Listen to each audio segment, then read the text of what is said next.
Dear Patriots, before the news starts, please subscribe to our patriotic channel by clicking the subscribe button. Give us a thumbs up to this video. Don't forget to leave your opinion below in the comments section. Share the news on Facebook and Twitter so your friends see it. Thank you. After Gold Star widow attacked him this morning, Trump hit back with his ultimate weapon. The widow of Sergeant Law David Johnson was one of the 4 Green Berets killed by ISIS in Niger this month. For the first time since her phone call with President Trump that Frederica Wilson listened in on. The president has been in a chilling fight with Congressman Frederica Wilson about the call in which Wilson said that Trump told Myshia Johnson that her husband knew what he signed up for. Wilson is a family friend of the Johnsons and was in the limo with during the call when the widow was on her way to the airport to pick up her husband's body. Trump called the master sergeant on his cell phone and pulled over to the tarmac at Dover Air Force Base to pick up Sergeant Johnson. Johnson put the president on speakerphone so everyone could hear. According to her, he knew what he signed up for, but it hurts anyway. I heard him stumbling on trying to remember my husband's name and that's what hurt me most. Because if my husband is out here fighting for our country and he risks his life for our country, why can't you remember his name? And that's what made me upset and cry more, she added. This widow is making her husband's death political and it is really sad. It is sad that her husband died and it is sad that he cannot rest in peace. His memory is now going to get dragged through the mud so that the Democratic Party can try and take down our sitting president. Share this if you feel sorry for her loss but are tired of the Democrats and people politicizing the deaths of our soldiers. God bless America. God bless Trump and God bless every single one of our troops.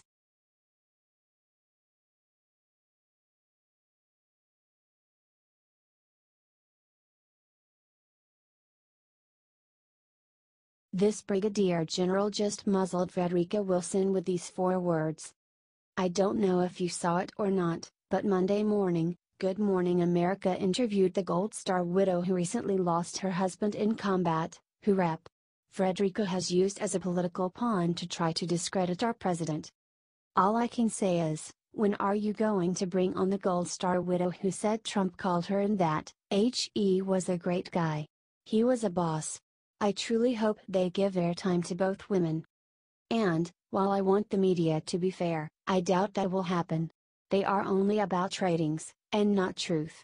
What I really hope they'll do, is what Brigadier General Anthony Tata recently said, the idea that we're continuing to use theses, sick, military killed in action combat deaths as a political weapon is appalling to me, so I think everybody needs to put down the shovel on this one. In his recent interview, he was specifically referring to Frederica, saying I think the bigger question is, why are we allowing a congresswoman to stand on the backs of 4 dead soldiers? Why are we continuing to dig this hole? And I thought there might be one last refuge of reverence here, and that's military deaths. That's right, he accused her of standing on the backs of the soldiers recently killed in Niger. What a compelling image, and it's exactly right. Do you agree with the Brigadier General? If you do, please share everywhere, and comment get off their backs, Frederica. T. The Daily Caller.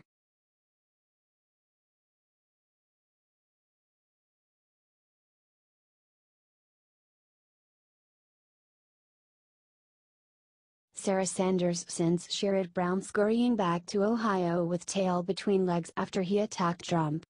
It's all about scoring points with the hysterical left. They are so easily duped. They literally cheered on blindly as the Democrats and Obama led this nation to the brink of ruin. So duping the liberal base is not a new phenomenon. And it was always easy. But it was never this easy.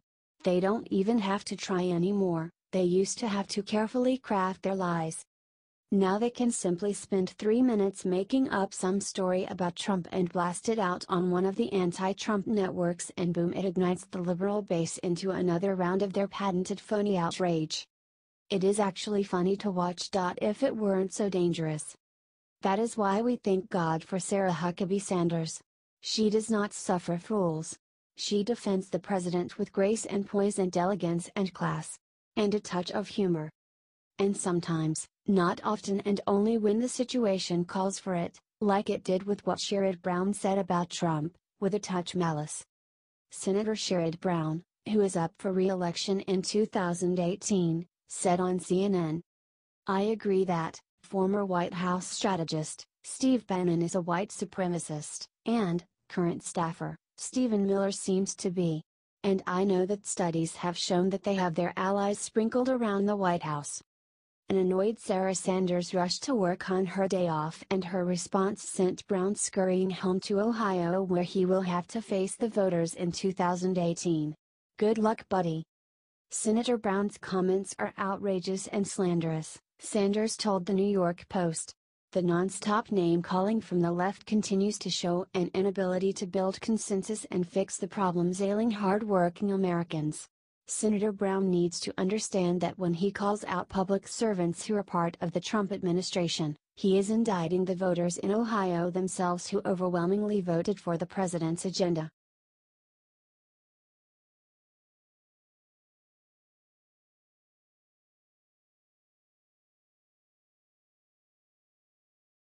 Shock report: Look what Mitch McConnell and Paul Ryan just did to stab Trump in back. In an interview on Fox News Sunday, GOP Rep. Ron DeSantis announced to Republican leadership had been blocking him and other people from investigating the Clinton Uranium One deal. According to Fox News, the House Oversight Committee has finally started looking into the Obama deal with a Russian-backed uranium firm, with Rep. Ron DeSantis. DeSantis then said he has spoken with a confidential informant on the matter. You can watch the video below. Clinton was Secretary of State when the Uranium One deal was made and received donations to the Clinton Foundation around the same time. I've spoken with a confidential informant that helped the FBI uncover this bribery scheme, DeSantis, Republican Florida, said. Clearly, it's in the public's interest that this individual be able to tell his story to Congress. When asked by Fox News if the case would be criminal, DeSantis snapped back that it could be criminal. I have spoken with Chairman Gowdy. He believes that this is an important issue and he has indicated to me that he is supportive of what we are doing. So, I think you are going to see action, DeSantis added. It's time to start locking these people up. Share this to get this information to Trump ASAP. It seems that the GOP is in bed with the Clintons and Russians with this.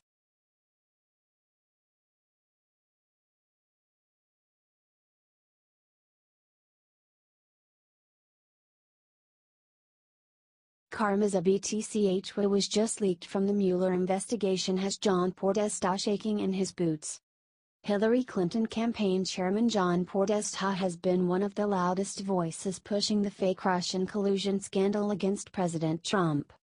Now it looks like the tables have turned and Podesta is now the target of Robert Mueller's Russia investigation.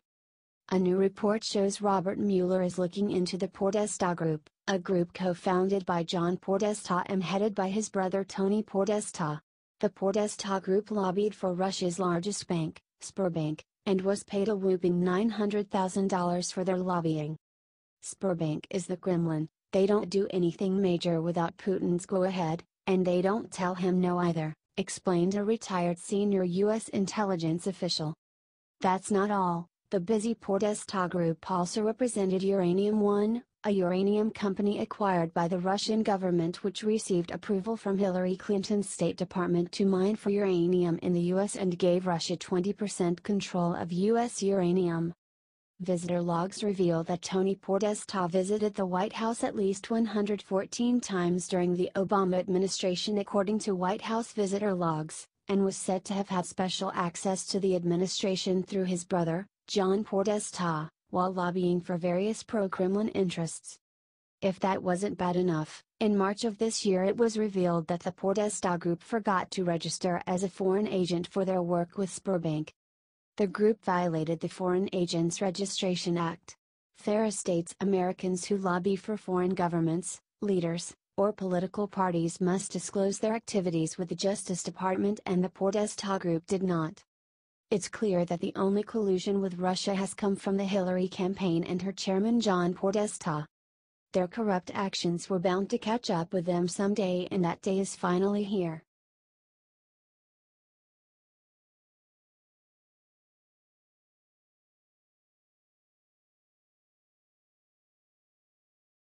Trump just gave the signal to our nuclear bombers. Look where they are flying soon. For the first time since the Cold War, the U.S. will put its fleet of nuclear B-52 bombers on 24-hour alert. This is coming directly from the Chief of Staff John Kelly. This is in response to Putin and North Korean aggression. General David Goldfein will have the bombers ready at a day's notice for the very first time in 26 years. The bombers will be ready out of Barksdale Air Force Base and armed with nuclear weapons. North Korea has already said that Trump has war fever and called him a hooligan and lunatic. In response, North Korea said the following: dignitaries of White House, and State and Defense Departments of the U.S. are having a hard time cooling Trump overheated with a war fever, but only the South Korean puppet forces are fanning up the lunatic fingering a nuclear button. Lunatic Trump is running headlong into ruin, taking America with him, and the poor puppet forces are following him, at the peril of their lives. The darkness drooping low over America is sunset, not dawn, and no force can stop America from rushing headlong into downhill after overliving its era. No wonder, such hooligan as thoughtless Trump is going on the rampage after becoming owner of White House, rendering the world restless. Share this if you are glad that we have Trump to defend us from North Korea and not Hillary. Let's pray that nothing comes from this.